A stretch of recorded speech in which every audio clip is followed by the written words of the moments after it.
Saudari-saudara yang dikasihi Tuhan dimanapun Anda berada, hari ini bersama dengan gereja tanggal 9 November merupakan pemberkatan gereja Basilik Lateran, peringatan akan pemberkatan itu. Melalui bacaan-bacaan kita diajak bagaimana memaknai gereja pada masa pandemi sekarang ini. Terus menerus disempurnakan dan diwujudkan agar tubuh Kristus, yakni Kristus sendiri sebagai kepala, jangan kehilangan arti di tengah masyarakat. Kita hening sejenak, kita siapkan hati kita, seraya membawa doa dan permohonan kita pada pagi hari ini. Marilah berdoa. Allah Bapa yang Maha Agung, Engkau telah berkenan memilih kami sebagai batu-batu hidup bagi bangunan kediaman-Mu. Curahkanlah selalu anugerah roh kepada gereja-Mu, agar rahmat-Mu yang selalu setia akan rahmat-Mu berkembang dalam pembangunan Yerusalem baru. Demi Yesus Kristus Putra-Mu yang hidup dan bersatu dengan Dikau dan Roh Kudus, Allah sepanjang masa. Amin. Pembacaan dari kitab Yeskiel. Sekali peristiwa, aku dibawa malaikat Tuhan ke gerbang bait suci, dan sungguh ada air keluar dari bawah ambang pintu bait suci itu mengalir menuju ke timur, sebab bait suci itu juga menghadap ke timur. Air itu mengalir dari bawah bagian sisi kanan bait suci sebelah selatan mezbah. Lalu malaikat menuntun aku keluar melalui pintu gerbang utara, dan aku dibawanya berkeliling dari luar menuju pintu gerbang luar yang menghadap ke timur. Sungguh air itu membual dari sebelah selatan. Lalu malaikat berkata kepadaku, sungai ini mengalir menuju wilayah timur, menurun ke arah Yordan dan bermuara di Laut Asin. Maka air laut yang mengandung banyak garam itu menjadi tawar. Kemana saja sungai itu mengalir, segala makhluk yang berkeriapan di dalamnya akan hidup. Ikan-ikan akan menjadi sangat banyak, sebab kemana saja air itu sampai, air laut di situ menjadi tawar. Dan kemana saja sungai itu mengalir, semua yang ada di sana hidup. Pada kedua tepi sungai itu tumbuh bermacam pohon buah-buahan, yang daunnya tak pernah layu dan buahnya tak habis-habis. Tiap bulan ada lagi buahnya yang baru, sebab pohon-pohon itu mendapat air dari tempat kudus. Buahnya menjadi makanan dan daunnya menjadi obat.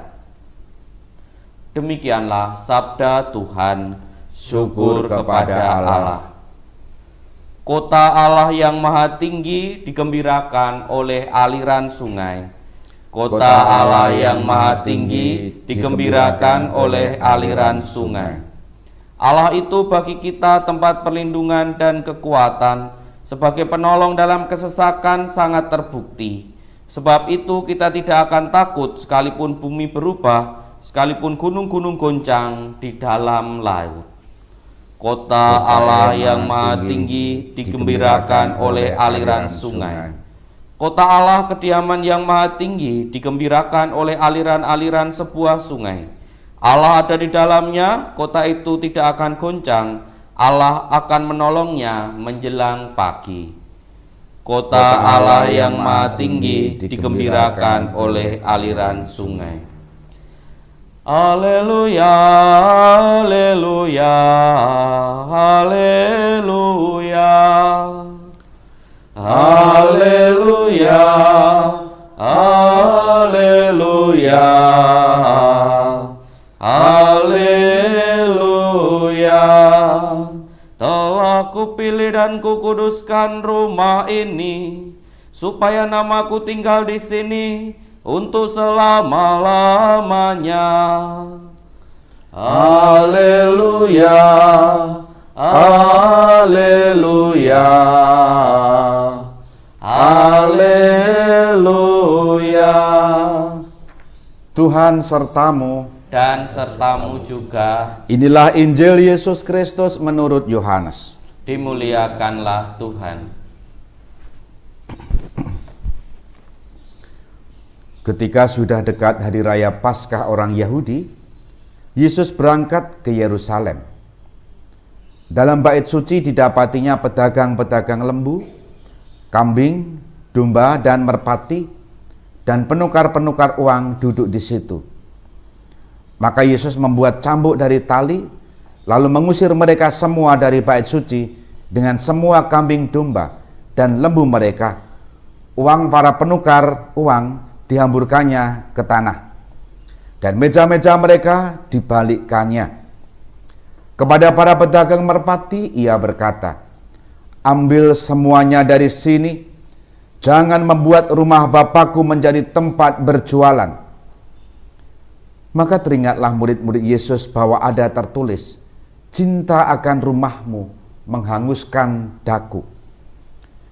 Tetapi orang-orang Yahudi menentang Yesus, katanya, "Tanda apa dapat engkau tunjukkan kepada kami bahwa engkau berhak bertindak demikian?" Jawab Yesus kepada mereka, "Rombaklah bait Allah ini, dalam 3 hari aku akan mendirikannya kembali."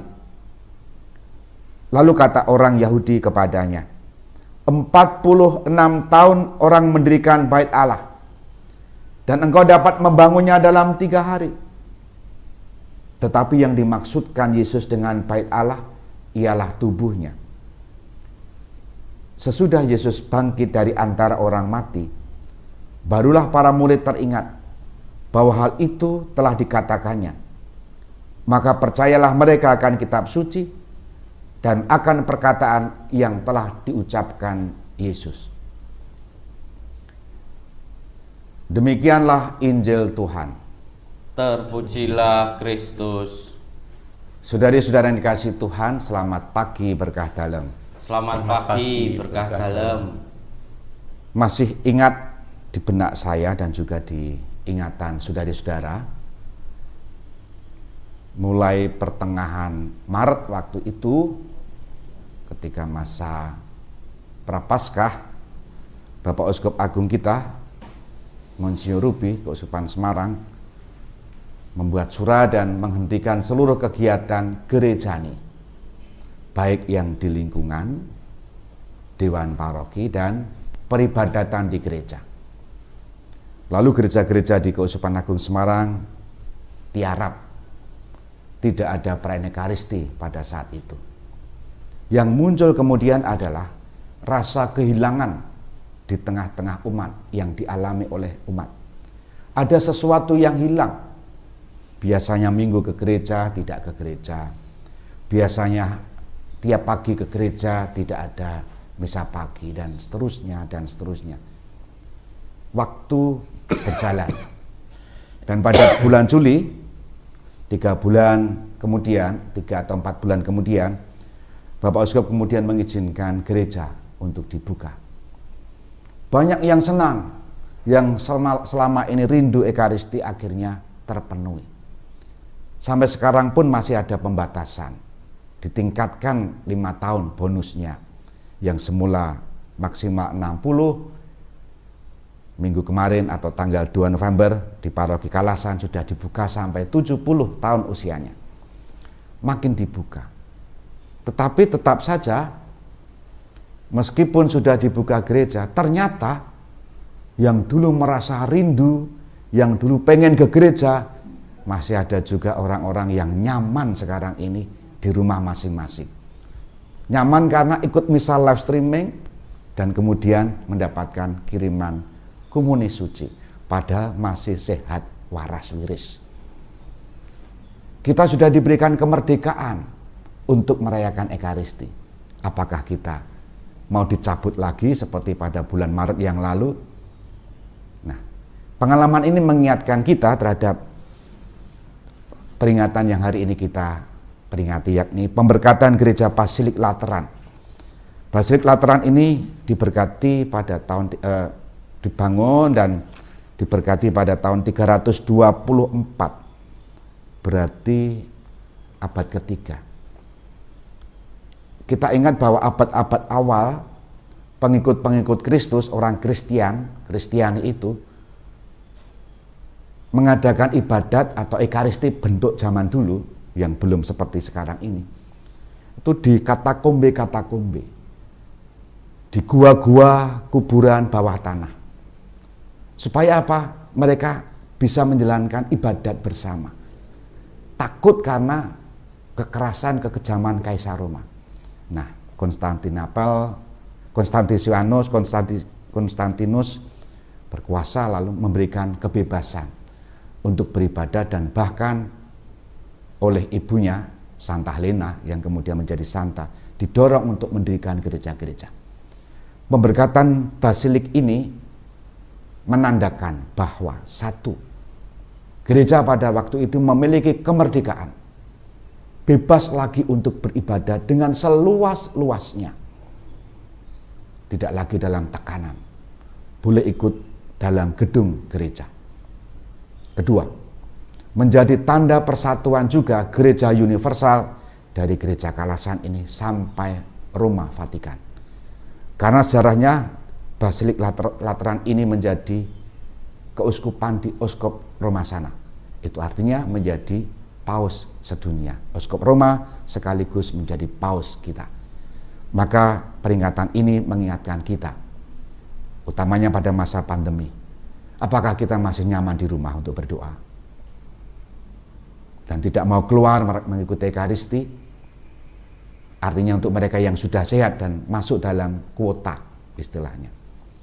Dan Dewan Paroki, Dewan Pastoral Paroki juga sudah memberikan kemungkinan untuk mengadakan sembayangan, doa-doa kelompok kecil-kecil dalam satu lingkungan, tetap dengan protokol kesehatan.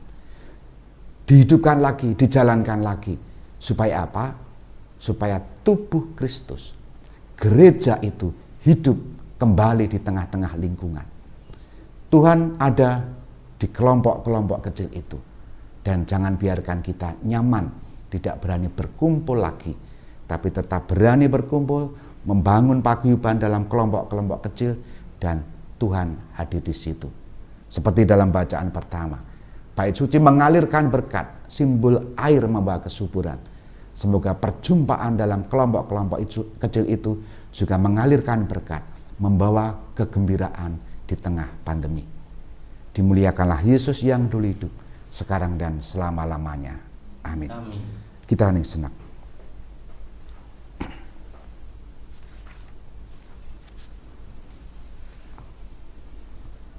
Kemuliaan kepada Bapa dan Putra dan Roh Kudus, seperti pada permulaan, sekarang, selalu, dan sepanjang segala abad.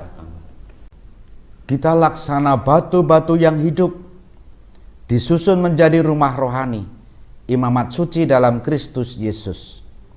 Salam Maria penuh rahmat, Tuhan sertamu, terpujilah engkau di antara wanita, dan terpujilah buah tubuhmu Yesus. Santa Maria Bunda Allah, doakanlah kami yang berdosa ini, sekarang dan waktu kami mati. Marilah berdoa. Allah Bapa kami yang Maha Agung, di dunia ini Engkau telah sudi membangun gerejamu sebagai lambang Yerusalem surgawi. Tinggallah selalu bersama kami berkat rahmat santapan suci ini, dan antarlah kami memasuki kediaman-Mu yang mulia dan abadi. Demi Kristus Tuhan kami. Amin. Terima kasih atas kebersamaan kita dalam perjamuan Ekaristi ini. Sampai ketemu besok pagi di channel dan jam yang sama. Sekarang kita siapkan hati kita menerima berkat Tuhan. Tuhan sertamu Dan sertamu juga.